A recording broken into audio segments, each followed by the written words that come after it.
SG Kannada ಕಲಿಕೆಯನ್ನು ವೀಕ್ಷಿಸುವಂತಹ ವೀಕ್ಷಕರಿಗೆ ನಮಸ್ಕಾರಗಳು. ಇವತ್ತಿನ ಒಂದು ವಿಡಿಯೋದಲ್ಲಿ ನಾವು ಸಮಾಸದಲ್ಲಿ 5ನೇ ಒಂದು ವಿಧ ಆಗಿರುವಂತಹ ದ್ವಿಗು ಸಮಾಸದ ಬಗ್ಗೆ ನಾವು ನೋಡೋಣ. ದ್ವಿಗು ಸಮಾಸ ಅಂದ್ರೆ ಏನು ಅಂತಂದ್ರೆ, ಇಲ್ಲಿ ಪೂರ್ವ ಪದ ಏನಾಗಿರ್ಬೇಕು, ಸಂಖ್ಯಾವಾಚಕವಾಗಿರ್ಬೇಕು. ಅದೇ ರೀತಿ ಉತ್ತರ ಪದದಲ್ಲಿರುವಂತಹ ನಾಮಪದದೊಡನೆ ಸೇರಿ ಆಗುವಂತಹ ಒಂದು ಸಮಾಸವನ್ನ ನಾವು ದ್ವಿಗು ಸಮಾಸ ಅಂತ ಕರಿತೀವಿ. ಅಂದ್ರೆ ಇಲ್ಲಿ ವ್ಯಾಖ್ಯಾನಕಾರರು ಹೇಳುವ ಪ್ರಕಾರ ಪೂರ್ವ ಪದ ಏನಾಗಿರ್ಬೇಕು, ಸಂಖ್ಯಾವಾಚಕ ಆಗಿರ್ಬೇಕು, ನಂತರ ಉತ್ತರ ಪದ ನಾಮಪದ ಆಗಿರ್ಬೇಕು. ಅಂತಹ ಒಂದು ವಾಕ್ಯವನ್ನ ನಾವು ದ್ವಿಗು ಸಮಾಸ ಅಂತ ಹೇಳ್ತೀವಿ. ಹಾಗಾದ್ರೆ ಇಲ್ಲಿ ಸಂಖ್ಯಾವಾಚಕ ಅನ್ನೋದಕ್ಕೆ ಉದಾಹರಣೆ ಏನ್ ಬರುತ್ತೆ ಅಂದ್ರೆ, ಎರಡು ಪ್ಲಸ್ ಮಡಿ ಏನಂತ ಹೇಳ್ತೀವಿ ಹೇಳ್ರಿ, ಇಮ್ಮಡಿ.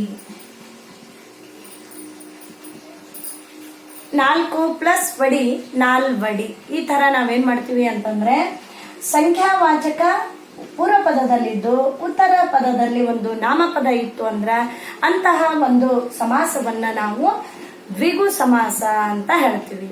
ಹಾಗಾದ್ರೆ ಇಲ್ಲಿ ದ್ವಿಗು ಸಮಾಸದಲ್ಲಿ ಕನ್ನಡ ಪದಗಳು ಸೇರಿ ಒಂದು ಸಮಾಸ ಆಗುತ್ತೆ. ಅದೇ ರೀತಿಯಾಗಿ ಸಂಸ್ಕೃತ ಪದಗಳು ಸೇರಿ ದ್ವಿಗು ಸಮಾಸವನ್ನ ಮಾಡಬಹುದು ಅಂತ ನಾವೇನ್ ಮಾಡೋಣ, ಅವುಗಳ ಉದಾಹರಣೆಯ ಮೂಲಕ ದ್ವಿಗು ಸಮಾಸ ಯಾವ ರೀತಿ ಬರುತ್ತೆ ಅನ್ನೋದನ್ನ ತಿಳ್ಕೊಳ್ಳೋಣ. ಸರಿ ನೋಡ್ರಿ, ಉದಾಹರಣೆಗಳನ್ನ.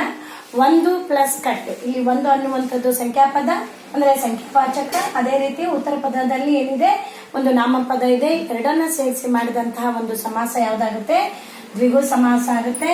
1 ಪ್ಲಸ್ ಕಟ್ಟು ಒಗ್ಗಟ್ಟು. ಅದೇ ರೀತಿ ಇಲ್ಲಿ 2 ಪ್ಲಸ್ ಮಡಿ, ಇಮ್ಮಡಿ ಅಂತ ತಗೊಂಡ್ವಿ. ಅದೇ ತರ ಇಲ್ಲಿ 3 ಪ್ಲಸ್ ಮಡಿ, ಮುಮ್ಮಡಿ.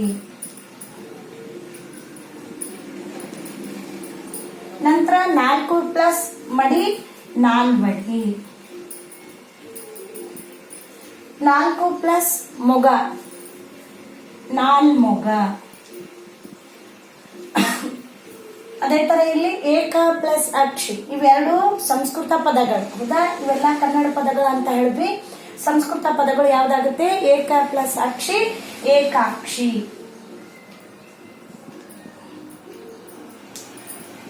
ನೋಡ್ರಿ, ಇಲ್ಲಿ ಒಗ್ಗಟ್ಟು, ಮುಮ್ಮಡಿ, ನಾಲ್ವಡಿ, ನಾಲ್ಮೊಗ ಮತ್ತು ಏಕಾಕ್ಷಿ ಇವೆಲ್ಲವೂ ಏನಾಗ್ತಾವ ಅಂದ್ರೆ ದ್ವಿಗು ಸಮಾಸಕ್ಕೆ ಉದಾಹರಣೆಗಳಾಗ್ತಾವ. ಇನ್ನು ಕೆಲವೊಂದು ಉದಾಹರಣೆಗಳನ್ನ, ಸಂಸ್ಕೃತದಲ್ಲಿ ಬರುವಂತ ಕೆಲವೊಂದು ಉದಾಹರಣೆಗಳನ್ನ ನೋಡೋಣ.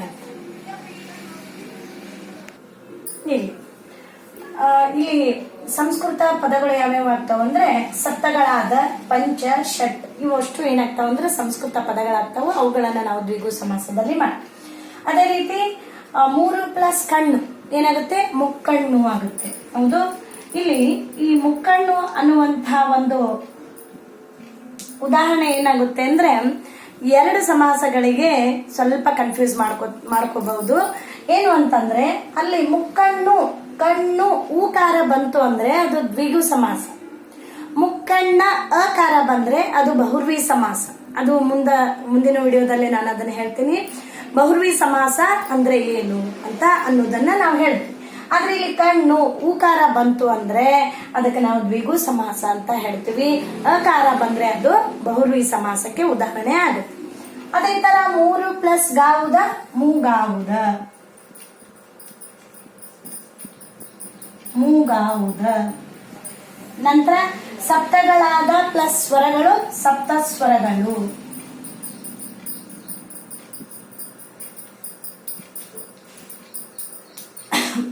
ಪಂಚ ಪ್ಲಸ್ ಇಂದ್ರಿಯ, ಪಂಚೇಂದ್ರಿಯ.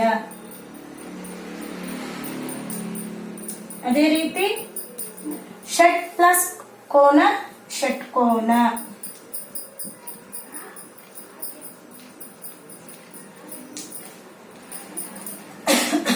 ಅದೇ ತರ ನವ ಪ್ಲಸ್ ಗ್ರಹಗಳು, ನವ ಪ್ಲಸ್ ಗ್ರಹಗಳು, ನವಗ್ರಹಗಳು.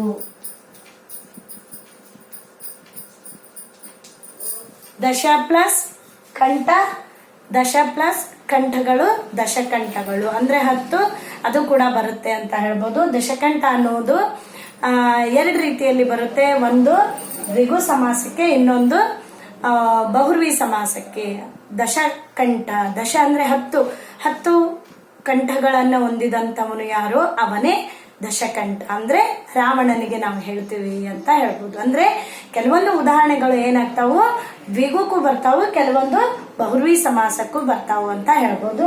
ಸರಿ ನೋಡ್ರಿ, 3 ಕಣ್ಣು ಮುಕ್ಕಣ್ಣು, 3 ಪ್ಲಸ್ ಗಾವುದ ಮೂಗಾವುದ, ಸಪ್ತಗಳಾದ ಸ್ವರಗಳು ಸಪ್ತ ಸ್ವರಗಳು, ಅದೇ ತರ ಸಪ್ತಗಳಾದ ಪ್ಲಸ್ ಋಷಿಗಳು ಸಪ್ತ ಋಷಿಗಳು. ಇಲ್ಲಿ ಮತ್ತೊಂದು ಬರುತ್ತೆ ನೋಡ್ರಿ, ಸಪ್ತ ಪ್ಲಸ್ ಋಷಿಗಳು ಸಪ್ತ ಋಷಿಗಳು, ಸಪ್ತ ಋಷಿಗಳು. ಹೌದು, ಅದೇ ತರ ಪಂಚ ಪ್ಲಸ್ ಇಂದ್ರಿಯ ಪಂಚೇಂದ್ರಿಯ, ಷಟ್ ಅಸ್ಕೋನ ಷಟ್ಕೋನ, 2 ಪ್ಲಸ್ ಮಡಿ ಇಮ್ಮಡಿ, ನವ ಪ್ಲಸ್ ಗ್ರಹಗಳು ನವಗ್ರಹಗಳು, ಅದೇ ತರ ಸಪ್ತಗಳಾದ ಋಷಿಗಳು ಸಪ್ತ ಋಷಿಗಳು. ಈ ತರ ಹಲವಾರು ಉದಾಹರಣೆಗಳನ್ನ ನಾವೇನ್ ಮಾಡಿದ್ವಿ, ದ್ವಿಗು ಸಮಾಸಕ್ಕೆ ನೋಡಿದ್ವಿ.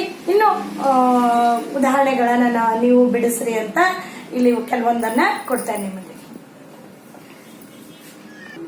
ಸರಿ ನೋಡ್ರಿ, ಇಲ್ಲಿ ಉದಾಹರಣೆ, ನೀವು ಇದನ್ನ ಮನೆಯೊಳಗೆ ನೀವು ಕೂಡ ಬಿಡಿಸ್ರಿ.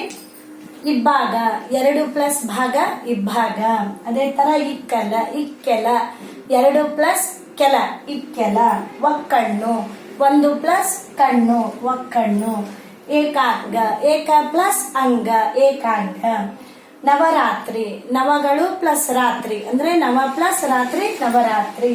ಆಗಲೇ ಹೇಳಿದೆ, ದಶಗಳಾದ ಪ್ಲಸ್ ಕಂಠ ದಶಕಂಠ. ಹೌದು, ಈ ತರ ಉದಾಹರಣೆಗಳನ್ನ ನಾವೇನ್ ಮಾಡ್ತೀವಿ, ದ್ವಿಗು ಸಮಾಸದಲ್ಲಿ ನೋಡ್ತೀವಿ. ಒಟ್ಟಾಗಿ ದ್ವಿಗು ಸಮಾಸ ಅಂದ್ರೆ ಪೂರ್ವ ಪದದಲ್ಲಿ ಏನಾಗಿರ್ಬೇಕು, ಸಂಖ್ಯಾವಾಚಕದಿಂದ ಕೂಡಿರ್ಬೇಕು, ಉತ್ತರ ಪದ ನಾಮಪದದಿಂದ ಕೂಡಿರುವಂತಹ ಒಂದು ಸಮಾಸವನ್ನ ನಾವು ದ್ವಿಗು ಸಮಾಸ ಅಂತ ಹೇಳ್ತೀವಿ. ಕೆಲವೊಮ್ಮೆ ನಿಮಗೆ ಬಹು ಆಯ್ಕೆಯಲ್ಲಿ ಈ ತರ ಪ್ರಶ್ನೆಗಳನ್ನ ಕೇಳಬಹುದು, ಇಲ್ಲಾಂದ್ರೆ 3ನೇ ಸಂಬಂಧಿ ಪದದಲ್ಲಿ ಕೂಡ ಈ ತರ ಪ್ರಶ್ನೆಗಳನ್ನ ಕೇಳಬಹುದು. ಅದಕ್ಕೆ ನೀವೆಲ್ಲರೂ ಸಮಾಸಗಳನ್ನ ಅಭ್ಯಾಸ ಮಾಡ್ರಿ ಅಂತ ಹೇಳ್ತಾ ಎಲ್ಲರಿಗೂ ನಮಸ್ಕಾರಗಳು.